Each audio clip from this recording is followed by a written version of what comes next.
یہ بچہ میرے حسین کی نصرت کو جائے گا، یہ بچہ میرے بیٹے کی نصرت کو جائے گا، اسلام کی نصرت کرے گا۔ ابھی کربلا واقع نہیں ہوئی ہے، کربلا کے واقع ہونے سے پہلے کا واقعہ یہ ہے کہ جناب حبیب ابن مظاہر کے بچپنے کا عالم ہے، اور جناب مظاہر رسول خدا کی آغوش میں رسول خدا کی خدمت میں آتے ہیں، اور آنے کے بعد سے یہ کہتے ہیں کہ حبیب خدا میرے گھر آپ کی دعوت ہے، میں چاہتا ہوں کہ آپ میرے غریب خانے پر تشریف لائیں، اور ہاں آئیے گا تو اپنے ساتھ چھوٹے چھوٹے کے شہزادوں کو ضرور لے کر آئیے گا، یہ حسنین کریمین کو ضرور لے کر آئیے گا۔ اور لہٰذا یہ دعوت دے دی گئی۔ اب ادھر عالم کیا ہے، جناب مظاہر کے گھر پہ کھانے بن رہے ہیں، دعوت کا اہتمام ہے کہ رسول خدا آئیں گے اور نواسۂ رسول آئیں گے۔ ادھر بچپنے کے عالم میں جناب حبیب کا یہ عالم ہے کہ کبھی سیڑھیوں پہ چڑھتے ہیں، کبھی چھتوں پہ جاتے ہیں اور دیکھتے ہیں راہوں میں اپنی پلکوں کو بچھائے ہیں کہ میرا آقا آنے والا ہے، میرا آقا آنے والا ہے، اور وہ اپنے آقا کے انتظار میں اس طرح سے بے چین ہے کہ کبھی ان کا گھر میں دل ہی نہیں لگتا ہے، ایک جگہ پر دل ہی نہیں لگتا ہے۔ جب کوئی بے قرار ہو جاتا ہے تو کبھی ایک جگہ پہ بیٹھے گا، کچھ دنوں کے بعد اپنی جگہ کو تبدیل کر دے گا، تبدیل کرنے کے بعد دوسری جگہ جائے گا، اگر وہاں پہ بھی چین نہ ملا تو پھر اس کے بعد اپنی جگہ کو تبدیل کر دے گا۔ پائے در پے جناب حبیب اپنی جگہ کو تبدیل کر رہے ہیں، کبھی زینے پہ جاتے ہیں، کبھی چھت پہ جاتے ہیں، کبھی صحن میں آتے ہیں۔ ایک مرتبہ اسی پائے در پہ کام کرنے کے انجام میں اپنے آقا کے انتظار کے لیے جب وہ اتنے بے قرار تھے، ایک مرتبہ جب وہ چھت پر سے گر جاتے ہیں، گرنے کے بعد سے وہ انتقال کر جاتے ہیں اور اس دنیا سے رخصت ہو جاتے ہیں۔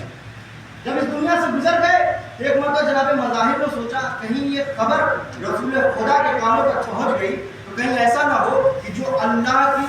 نبوت ہمارے در کی دہلیز پہ قدم رکھنے والی ہے،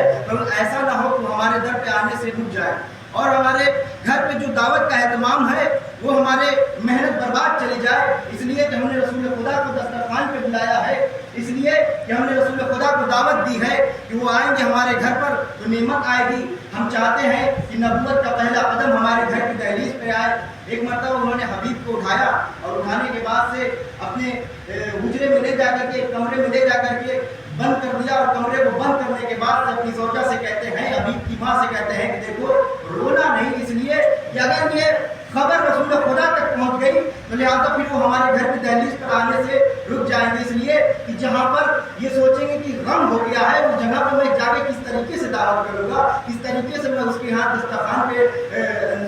پہ جاؤں گا۔ ایسا بات نہیں محمد والے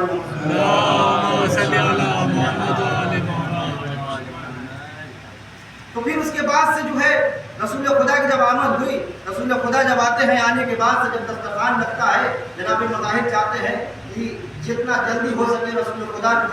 جو ہے اپنا پہلا لقمہ اٹھائے اور بسم اللہ کہیں۔ ایک مرتبہ رسول خدا کی طرف کہتے ہیں کہ رسول خدا سے کہتے ہیں اے حبیب خدا بسم اللہ کیجئے، مگر حبیب خدا نے کیا کہا، کیا کیا؟ حبیب خدا نے امام حسین علیہ السلام کی طرف اشارہ کیا، اے میرے بیٹے، اے میرے نواسے حسین، اے میرے نواسے حسین، چلو بسم اللہ کرو۔ ایک مرتبہ امام حسین علیہ السلام کہتے ہیں کہ اے نانا، آپ کو جس نے دعوت دی تھی، آپ کا میزبان تو آپ کے سامنے کھڑا ہے، اور لہذا میں تبھی تک کھاؤں گا، تبھی میں بسم اللہ کروں گا جب میرا میزبان میرے سامنے ہوگا، جب میرا میزبان میرے سامنے ہوگا، لہذا جب تک وہ نہیں آئے گے میں بسم اللہ نہیں کروں گا، میں کھانا نہیں کھاؤں گا۔ ایک مرتبہ جناب مظاہر کہتے ہیں کہ حبیب بازار میں گئے ہیں، کچھ کام سے گئے ہیں، ابھی آ جائیں گے، آپ بسم اللہ کیجئے، مگر سنیے وہ کون کہہ رہا ہے، وہ کوئی اور عام بچہ نہیں کہہ رہا ہے، بلکہ وہ کہہ رہا ہے جو وقت کا امام ہے، وہ کہہ رہا ہے جو اسلام کا محافظ ہے، وہ کہہ رہا ہے جو دین رسول، دین خدا کا وارث ہے، وہ کہہ رہا ہے جو پورے کائنات کا امام ہے۔ وہ یہ جملہ کہہ رہا ہے کہ جب تک حبیب میرے سامنے نہیں آئیں گے میں ایک لقمہ بھی دسترخوان سے نہیں کھاؤں گا، میں کھانا نہیں شروع کروں گا۔ ایک مرتبہ جب جناب مظاہر نے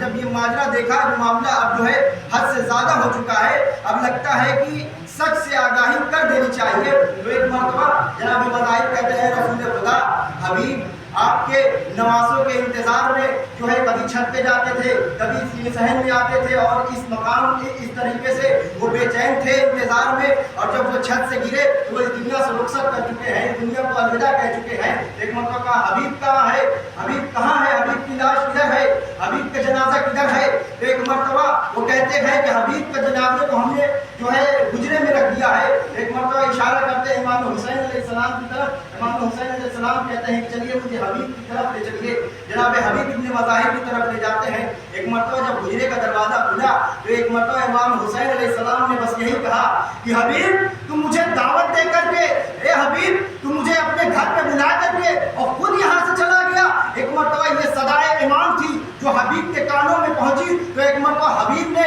السلام علیکم یا ابا عبداللہ حسین کہتے ہوئے ایک مرتبہ اپنی آنکھوں کو کھول دیا. ایک سلوات پڑھے محمد